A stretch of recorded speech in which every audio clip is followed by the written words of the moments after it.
રાજ્યના મુખ્યમંત્રી રામ મંદિરના પ્રસ્તાવને લઈને ધારાસભ્ય કિરીટ પટેલે જણાવ્યું કે રામ મંદિરને અને તેના દરવાજો ખોલવાની શરૂઆત કોંગ્રેસ સરકારે કરી હતી, તો રામ તમામ માટે આદર્શ રાજા હતા। મુખ્યમંત્રીના પ્રસ્તાવનું ચોક્કસ સમર્થન કરીશું।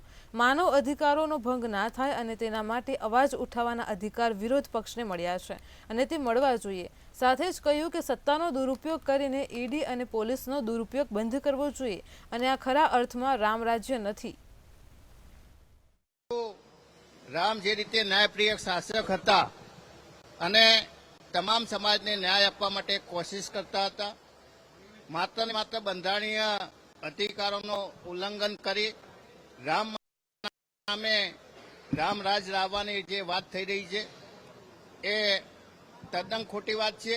જો તમે ખરેખર રામ રાજ્ય લાવવા માંગતા હોય તો માનવ અધિકારોનો ભંગ ના થવો જોઈએ। બંધારણીય રીતે વિરોધ પક્ષને જે અધિકારો મળ્યા છે અધિકારો મળવા જોઈએ।